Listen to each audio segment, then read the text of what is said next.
So we're covering the book of Exodus at the moment, and we're on our way. This is episode 3, as you can see from the slide that I've got behind me. And we're following through the plagues on Egypt. So if I were to spend 5 minutes on each plague, you'd be here for the next 50 minutes. So I propose not to cover all the plagues in the same depth, but just to give you an overview.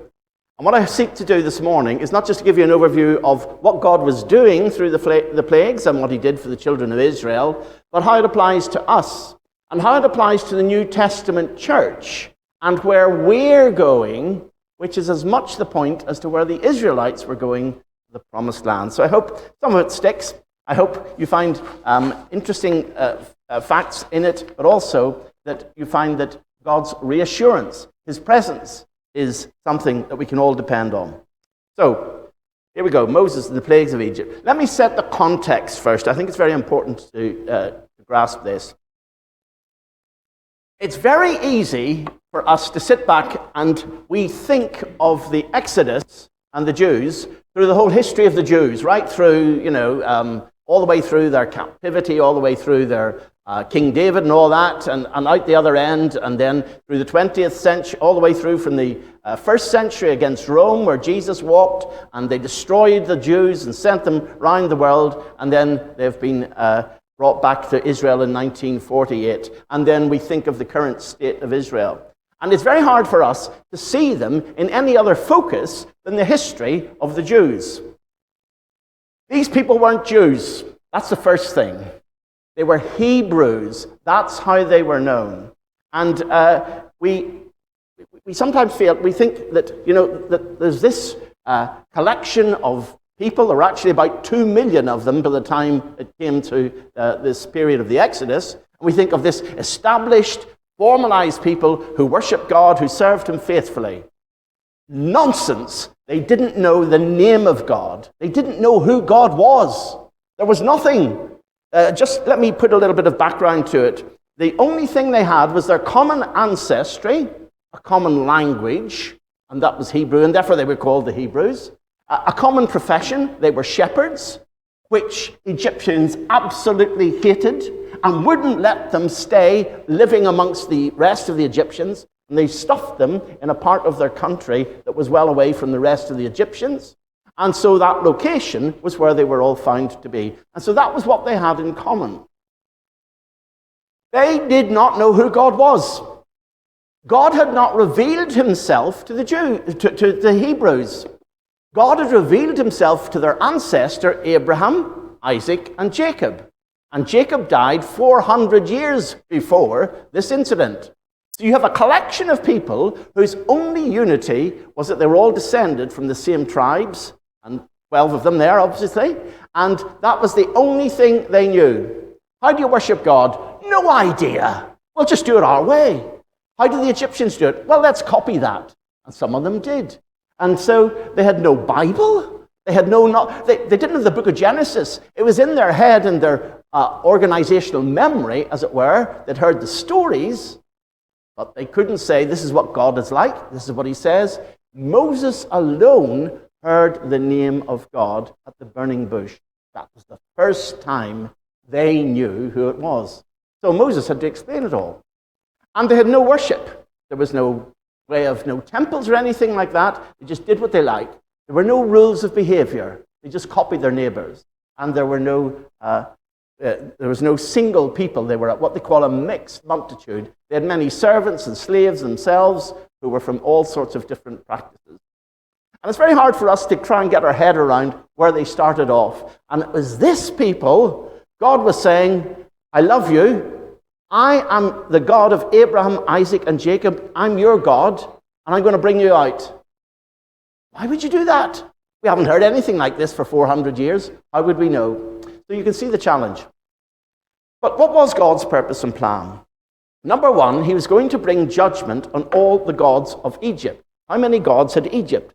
About 1,500. They were what we call polytheistic. And what they tried to do with their gods is turn them into kind of people that they could. Amun was the creator, they thought. That was their god. And they mixed them with animals. That's why you get the Sphinx, head of a man and body of a lion. And you've got the Anubis, who was the god of dead, with a funny dog head, but the body of a human. And so they had all sorts of fantastic ideas of who their gods were. And the Happy, not H-A-P-P-Y, but H-A-P-I, Happy was the god of the Nile. So they worshipped the Nile, and this god had a name. And of course, the sun god they called Ra, because they worshipped the sun. They worshipped all kinds of things. Guess what? That was God's target. He was going to pull the carpet from under their feet. I'm getting rid of your gods. You trust them? I'm going to show how ineffective and useless they are. I'm going to display my power through these 10 miracles. And so the whole plan of God was that Aaron, through Moses, would tell Pharaoh to let the Israelites out of this country because they were enslaved, as we know. So that was a proposal. Let my people go. That was followed then by a penalty. If you don't, then with mighty acts of judgment, I will bring out my divisions, my people, the Israelites. They were known as Israelites, Hebrews. They weren't called Jews. That came it came about 1,000 years later, 700 years later. The Egyptians will know I am the Lord when I stretch out my hand against Egypt and bring the Israelites out. The target was the Egyptians, their beliefs, their false gods, and that through that, God was going to show he is who he is, as he revealed to Moses. But there was a problem. Pharaoh was going to stand in the way, and God told them in advance, that's the problem. And I will multiply my signs and wonders in Egypt. And then he goes to explain this bit further. Now, this is the critical bit. I have raised you up, that is Pharaoh, and the position historically where they all were, for this very purpose, that I, that's God, will show you my power, and that my name might be proclaimed in all the earth.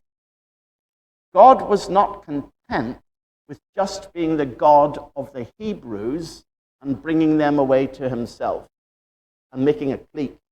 God was going to make sure the entire known civilized world would recognize that he and he alone is God, and that all other falsehoods will fall. This is a big challenge. But this is what he intended to do, and so he sent the 10 plagues. I can show you something about the 10 plagues. I know they're hard to remember, but actually, if you group them like this, you'll see that it makes a lot of sense. They come in threes. The first three here, water, Nile, and that was all around the river Nile, and the things that happened around the Nile, leading to the frogs, and then the death of frogs, and then lice, or gnats, or actually mosquitoes. So that was that one. Then the next three are all around pain, suffering, and illness on the agricultural side of the life of the people as well. We'll come on to those later. And then the next three are all from the sky, all pouring down on top of them. And they can be quite easily grouped. And then the last one is the most powerful, the death of the firstborn. So I'll not go through every one, but I'll give you a flavor of how it works. So you've seen the structure. We've got the proposal, a penalty, and a problem. Let's see how it works in practice. Turning the Nile to blood. What was the proposal? Pharaoh, well, of course, he worshipped the Nile, as they all did, and said, let my people go so that they may worship me in the wilderness.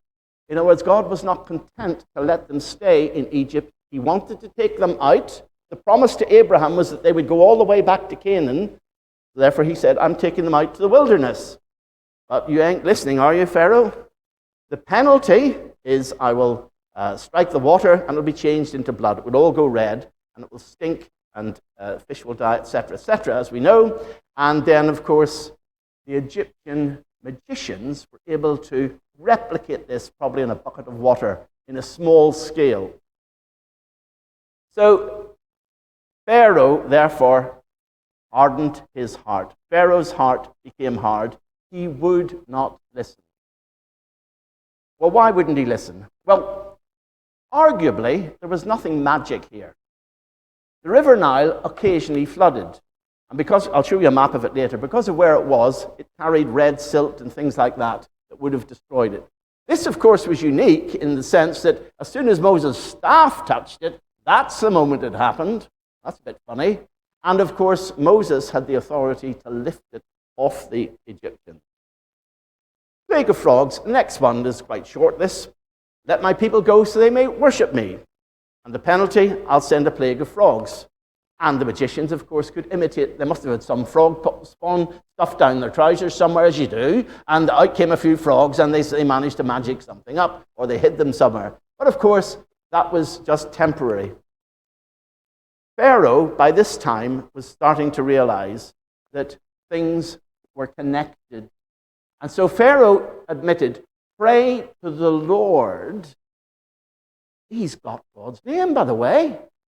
That's the Lord. That's the name God revealed to Moses. Pharaoh now knows God's name as well. So do the Israelites.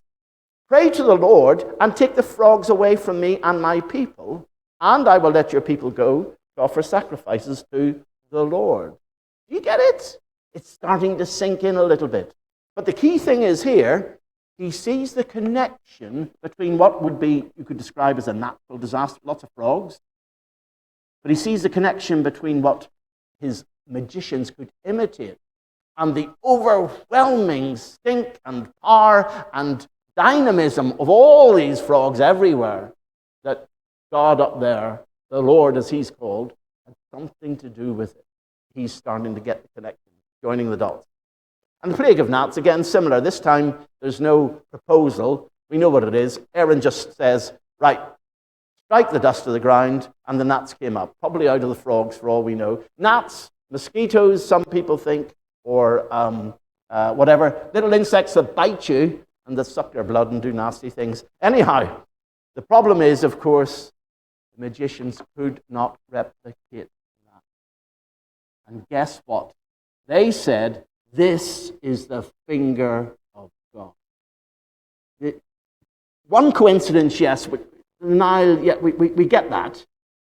Two, the frogs, there is a connection here.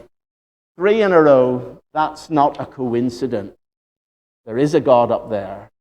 He has made himself known, and he means business. But still, we discover, Pharaoh's heart was hard. He would not listen. You get it? Sometimes God can appear to us in many ways. We can share the good news with our people and friends around us. Jesus himself came to this planet, and by all means, far greater than these miracles, displayed perfectly that he was God, Jesus the Christ, the Messiah. And guess what? They put their fingers in their ears, and they would not listen. And eventually they strung him on a cross to push him away, to get him out of their planet. And you see, people can react in curious ways, and you will bump into people who might call themselves agnostics or even atheists, and have all kinds of clever arguments that they might throw up. But it is a heart refusal. It's the heart of the matter is the problem of the heart. And that's where it all stems from. So I'm just using those 3 to illustrate. I'll pass on a bit more quickly, but I'll just try and give you an overview of where we're going in this one. So there's the 10 plagues. And if you look through them, pretty well most of them you could describe as natural disasters. We've covered the first 3. Flies, yes, you get those, still happens. Disease that causes death, well, we know about that with COVID here, never mind the others. Boils and things like, yeah, human suffering. Of course, hail and fire, well, they happen. Locusts, they happen. Darkness, we get that occasionally. Death of the firstborn, targeted. That was no natural occurrence. That was God's specific finger saying, and he did say to Pharaoh at the start, that if you do not let my firstborn Israel go, I will take your firstborn in revenge. So God made it quite clear what he was going to do. But let me just explain. Theologians and scientists have looked at the whole succession of these plagues, and the first 9 certainly. You can look at natural explanations, and I'll just go through some of them so you get the hang of it. I mean, as I said, that the Nile rises up just south of the equator in Uganda, in Lake Victoria, and it makes its way up, joined by the Blue Nile, and it passes through some very silty areas, including areas that have got all sorts of things in. And you get dust blown off the Sahara Desert. And so that often occurs, apparently, flooding around July, August, September, and it can include flagellates, whatever they are, and bacteria that would poison the Nile, and that has happened and continues to, but not, of course, to the extent. Frogs, then, through these contaminations of bacteria, can develop anthrax. From that, other insects that bite and breed off the dying frogs then have the opportunity to reinfect others, people, animals, and so on. Horseflies, which is what they were, we know do the same thing, and they follow that through and spread infection to those who are exposed. That leads to disease, and that, of course, can kill animals, and it can cause boils in hands and feet. Now, that's just an illustration. All of these, you could say, were natural occurrences. However, it was the timing, it was the link with God's judgment, and the forecast that Aaron made, this is what's going to happen next, and the intensity that all make it quite clear that God uses things that are around us to prompt us. C.S. Lewis looked at the whole issue of suffering and the natural disasters and things that go wrong in our lives. And he used this term. He described the bad things that happen to people as God's megaphone to waken a deaf world. Now, Pharaoh had the opportunity to hear it direct from Moses and Aaron's lips. Many people don't, but they know that something's going wrong, and God is prompting through suffering, through all these things that go wrong in our lives. Listen to me. Take your fingers out of your ears. Hear the good news of Jesus and respond. And that effectively was where Pharaoh was finding himself, but where people today are. And so that's just an illustration of how it works. God is in control. And what God was doing was making a distinction between his people, the Israelites, and the Egyptians. And he said that to them. Look, I will deal differently with the land of Goshen, where my people live. And so he did things like this. Not one animal died when the plague went round the animals. The only place that the hail didn't fall was the land of Goshen. Now, I'll carry on a little bit more. Just the Israelites had light when everyone else had darkness. And of course, the firstborn of the Israelites didn't die. There is a false view around, and some of you may have heard it, that once you're a Christian, that's fine. God is going to give you, he's going to give you lots of wealth. It's called the prosperity gospel, by the way. And he's going to give you perfect health, and you're going to live a long life. Now, that is a lie. But many of us have heard it, and many believe it, and think that if I'm a Christian, I shouldn't be suffering from COVID. I shouldn't be suffering from these things. And you're mistaken if you think that, because God brings his people through all kinds of troubles, and we are just like everyone else. We're meant to suffer like everybody else, so that we can share the good news with everybody else and not think we're high on a pedestal, and that people do not become Christians just to have a nice life, a big bank balance, and a wonderful existence. You get it? So I hope that's quite clear. But God deliberately made a difference between the people of Israel and the rest. And God does that in his church today. We are different. I have got a future in heaven. Jesus has promised it. Jesus died for my sins. I have accepted that. I am forgiven. You can be forgiven, as you know. We have not got the deep agony of what lies beyond death, the deep agony of knowing I'm in pain, it's sickness, and I'm on my own. We're never on our own. His Holy Spirit is with us. He takes us through. The believer has far more confidence because they've received grace. Yes, we're just beggars, but we have found bread. How we need to share it. So that is a particular aspect where God was deliberately making a distinction. And today's church is holy. God has made it a distinction. It is separate from the rest of the world, and God is treating us and our future separately. Pharaoh's responses. First response was a compromise. Yep, you can worship God. Where you go. No, just stay where you are. That's not what God's calling out is. When God calls you and brings you into faith through Jesus, he doesn't say, just stay where you are. Just carry on. Do all the bad things you've done.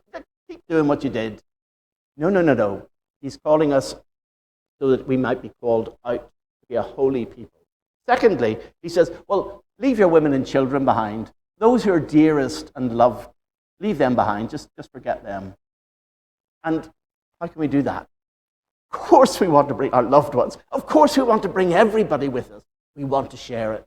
We're not going that way, they said to Pharaoh. Well, leave your flocks and herds behind. In other words, God owns everything but what's in your pocket. You're not allowed to share your money. You're not allowed to share your goods. You're not, all the way that God has blessed you, you keep it to yourself. You see? Compromise all the way. Compromise.